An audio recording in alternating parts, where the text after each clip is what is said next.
제가 편도가 부어서 약을 먹었는데 이게 약기운이 오래 가네요. 이게. 이순환 씨한테 질문 안 하시는 거예요? 예, 오늘도 저희 월요일이 좋아요. 제 월요일 이 시간마다 저희 과장님들, 원장님들하고 같이 정신과에 관한 궁금한 것들, 또 내과에 관한 궁금한 것들, 예, 물어보시면 답을 해드리는 그런 시간입니다. 예, 이한이 3101님 힘낼게요. 병원에 가시고 싶은데 궁금하신 것들이 있으나 못 가시는 분들, 또 뭐 그냥 편하게 정신과든 뭐 심리 쪽이든 혹은 뭐 그냥 일반적인 의학적인 질문이든 간에 궁금하신 것들 물어보시면 최대한 답을 잘 해드리는 그런 시간을 갖는 겁니다. 예, 술 안 먹었어요. 예, 질문하셨네요. 요즘 식사량이 확 줄었어요. 예전에 3분의 1 정도. 금방 배부르고 많이 못 먹는 게 스스로 당황스러울 정도예요. 특별한 문제가 있는 걸까요? 식사량이 줄었다. 쉽게 배가 부른다. 문제가 있냐? 이거 뭐 내과적인 문제일 수도 있고 정신과적인 문제일 수도 있고 문제가 없는 걸 수도 있고. 고과장님부터 한번 얘기를 해보실래요? 예. 항상 그렇듯이 몸에 문제가 생기면 뭐 내과적인 이런 실제 문제일 수도 있고 마음의 문제일 수도 있고, 근데 그 식사량이 줄고 식욕이 없는 거는 위염이나 위궤양 같이 위에 염증이 있거나 컨디션이 좋지 않을 때, 또는 십이지장 궤양, 십이지장 염증 그런 게 있을 때 흔히 나타날 수 있는 사인이고요. 통증 없이. 네, 꼭 그럴 수 속이 있어요. 쓰리거나 뭐 구역질이 나거나 토하거나 그런 것들이 아니더라도 이렇게 단독으로 그냥 식욕 부진, 소화 불량으로도 나타날 수 있고, 이게 아니라면은 뭐 내시경을 해봤는데 문제가 없거나 뭐 특별히 문제가 없으면 정신과적인 문제도 있을 수는 있겠죠. 그러니까 뭐 질환이라기보다는 심리적인 영향에 의해서도 이런 증상이 생길 수가 있죠. 이 과장님 말 나온 김에 아까 처음 물어보신 분이 입맛이 없었다 그랬어요. 응? 식사량이 확 줄었다고. 정신과적으로 어떤 문제가 있을 수 있을까요?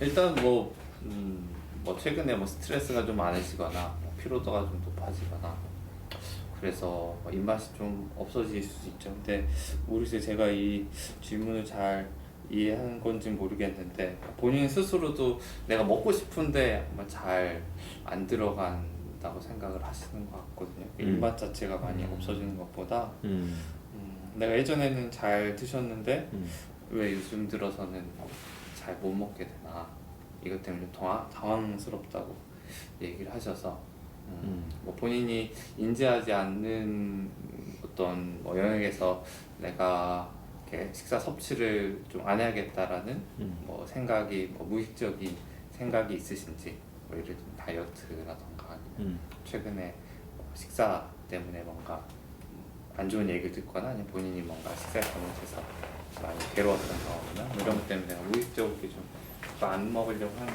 게 있는지 이런 건 한번 생각은 해볼 수는 있을 것 같고요. 자, 내거든요. 궁금한데요. 네. 이게 식욕이 실제로 줄어들고 이런 게 날씨와도 연관이 있잖아요. 여름 되면 입맛이 떨어진다고 하는데 혹시 그런 게 의학적으로 근거가 있나요? 사실 생각을 해본 적은 없는데 지금 뭐 물어보시니까 생각이 든다면은, 혹시 이제 이건 제 그냥 생각인데요.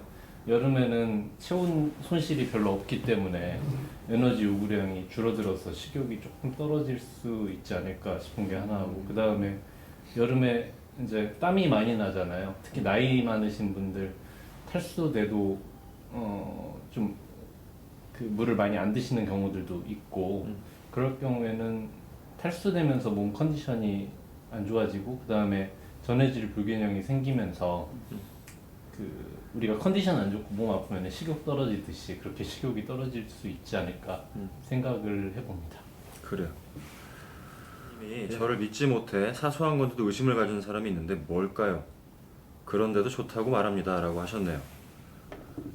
생후 보통 1세 정도에 우리가 베이직 트러스트라고 인간에 대한 신뢰를 형성을 하는 기간인데 그때 이제 어머니와의 관계가 굉장히 중요하거든요. 아이가 처음 맺게 되는 인간관계죠. 그러니까 그때 관계 형성이 잘 되어 있을 때 우리가 인간에 대한 기본적인 신뢰를 할 수가 있고 그 신뢰감을 가지고 자란 아이가 사랑을 할 경우에는 상대방을 좋아하면 충분히 신뢰를 주고받을 수가 있는데 그때 안정적으로 이제 애착관계가 형성이 안 되는 분들은 기본적으로 불안합니다. 인간관계에 대해서 굉장히 불안감을 느끼고 누군가를 불안하면 당연히 누군가를 좋아하면 좋아할수록 불안감은 더 커지는 거죠. 상대에 대한 신뢰감이라는 게 따라오지 못하니까 그러다 보니 좋은 마음은 굉장히 많으나 상대방을 믿지 못하는 마음이 크기 때문에 좋아하는 만큼 어떻게 보면 더 많이 의심하고 계속해서 추궁하고 약간 이런 모습을 보일 수가 있겠죠. 그러니까 어떤 사람과의 관계를 맺는 형식 자체가 안정적이지 못한 관계가 여러 가지가 있는데 그 중에서 이제 불안정 애착이라는 것이 있고 그런 분들의 특징은 인간과의 기본적인 유대 관계를 맺기가 어려워한다. 그러니까 당신을 굉장히 좋아한다고 말은 하지만 또 진짜로 좋아할 수도 있지만 실제로는 그 사람과 관계를 깊게 끌고 가는 데는 어려움이 따를 수밖에 없는 그런 분들이죠. 사실은 그런 분들하고 관계를 좋게 끌고 가기 위해서는 이렇게 그런 사람이 좋은 경험을 해야 돼요. 사실은 어머니나 혹은 아버지와의 애착관계에서 형성시키지 못했던 거를 다시 한번 재현함으로써 좋은 쪽으로 재현함으로써 어떤 사람을 내가 정말 좋아해도 충분하게 신뢰할 수 있는 그런 능력을 키워줘야 되는데 그거는 사실 일반 분들이 하기가 굉장히 어려운 부분이 있죠. 정신과에서는 이제 그런 걸 많이 하는 거죠. 그러니까 애착관계에서 불안정한 분들이 정신과 의사를 혹은 상담사를 잘 만나가지고 본인의 어떤 불안한 것들을 충분히 노출을 하면서도 동시에 그 사람한테 안정감을 느끼는 그러면서 신뢰라는 거를 다시 한번 키워낼 수 있는 그런 어떤 작업을 하는 게 상담에서 이제 필요한 혹은 상담에서 기대해 볼 만한 그런 효과라고 생각이 들고요. 근데 연인으로서 일단 그런 과정이 없는 상태에서 그런 분을 온전히 다 받아준다? 굉장히 어렵죠. 그거를 내가 굳이 해야 되나라는 생각 저는 들거든요. 꼭 하지 않으시는 게 사실은 본인의 어떤 개인적인 정신적인 행복감을 위해서는 나을 것 같다 이런 생각이 좀 들고 그럼에도 불구하고 너무 좋고 그 사람 관계를 끌고 가보고 싶다 그러면 이제 받아주면서 또 뭐 이렇게 의심하는 거 이런 걸 다 겪어내셔야 되는데 그게 굉장히 힘들 거라는 생각이 들고요. 본인은 못하겠다 그러면 상담을 해서 그런 부분을 조금 채워 넣을 수 있게 그런 도움을 주셨으면 좋겠어요. 저 개인적인 생각입니다. 예, 원장님 혹시 뭐 그러진 않을 거라고 생각을 합니다만은 우리 그 흔하게 보이는 병질은 아니지만 우리 쉽게 얘기하는 의처증, 우울증처럼 질투망상에 대한 부분들이 있다는 것도 이해를 좀 하고 계시면 좋을 것 같고요.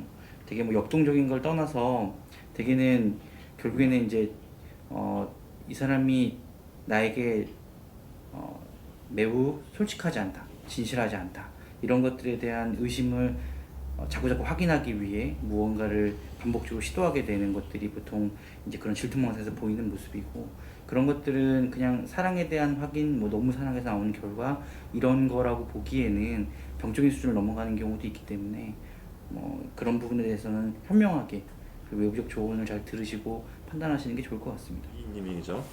이석증과 공황장애가 20살 때부터 17년이 되었습니다. 이석증 때문에 공황장애가 더 심해지는 것 같아요. 이대로 평생 약을 먹어야 하나요? 어지럼증이 너무 무서워요. 어지러우니 공황이 오고 어지러울까봐 늘 불안해요. 예기 불안에 좋은 약이 있을까요? 그리고 1월달에 떡을 드시다가 기도패스로 할머니가 갑자기 돌아가신 이후에 뭘 먹고 삼킬 때 자꾸 두려워져요 라고 하셨네요. 박 과장님 한번. 예, 우선 지금 보여주신 증상은 일단 공황장애의 증상들을 이렇게 쭉 나열을 해주셨는데요. 거기에 이제 그 공황 발작을 아마 경험하셨기 때문에 공황장애를 진단을 받으셨을 거고 그에 따른 그런 예기 불안, 이 일이 생기지 않을까 하는 두려움을 가지고 계신 것 같습니다. 여기 일단 좋은 약은 일단 항우울제가 기본적으로 공황장애 치료에 도움이 되는데 이제 그 20살 때부터 진단받고 17년 동안 치료를 받고 계신 건데 아마 그 항우울제를 같이 복용하고 계실 수 있을 것 같습니다. 네, 공황장애 같은 경우에 이제 항우울제랑 같이 이제 인지행동 치료나 이런 것들을 같이 좀 시행하게 되는데요. 내 불안이 정말로 합당한 수준의 불안인지 아닌지 여부를 이제 의료진이랑 같이 상의를 하면서 결정하게 되는데 이제 그런 과정도 같이 좀 하셔야 될 것 같습니다. 혹시 뭐 덧붙이고 싶으신 분? 이석증이라고 하는 게 이비인후과적 원인을 가지고 있는 병인데 이석증에서 보이는 어지러움증이 우리 그 버티고 네. 뭐라고 하죠? 이렇게 현음. 온 세상이 도는 것 같은 그래서 사실 제자리에 서 있기가 힘든 그런 증상들이거든요. 이제 공황장애에서도 사실은 어지러움증이 동반이 됩니다. 공황 발작이 있을 때는 이제 보통은 의식을 잃을 것 같은 느낌, 우리가 이제 실신한다 이런 느낌들의 어지러움증이 있어서 그런 것들이 이제 혼란스러울 수 있어요. 그러니까 이석증이 동반되어 있는 독립적인 질환인지 아니면은 공황 발작에 동반되는 증상인지 그 얘기 불안처럼 준임상적 발작 수준의 불안감을 경험할 때는 당연히 어지러움증을 경험할 수 있기 때문에 이 원인이 각각 달리 접근할 것인지 아니면 공황장애 하나의 중요한 증상으로 보고 접근할지 이런 것들이 전략적으로 결정이 좀 돼야 될 것 같고요. 저희 또 뭐 시간이 다 됐네요 벌써. 30분 이렇게 또 흘렀어요. 네. 더 궁금하신 게 있으신 분들은 저희 그 병원에서 지금 저희가 라이브 하는 거를 내과 과장님, 고소영 과장님이 찍어주셔가지고 편집까지 해가지고 병원 계정에 유튜브에 올리고 있습니다. 여러분들이 궁금하신 사연들이 또 있으시면은 유튜브에다가 댓글을 남겨주시면 저희가 그걸 확인을 하고 다음번 시간에 다시 또 말씀을 나눌 수 있도록 그렇게 할게요. 네.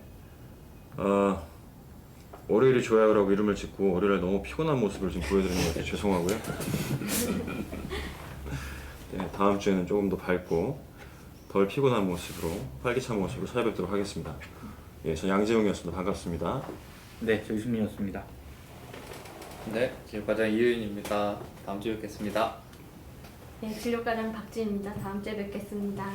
네, 내과과장 고석영입니다. 그 유튜브 저희 공식 채널은 유튜브에서 W진병원이라고 치시면 W진병원하고 진병원 공통 공식 채널이 있습니다. 네. 수고하셨습니다. 안녕.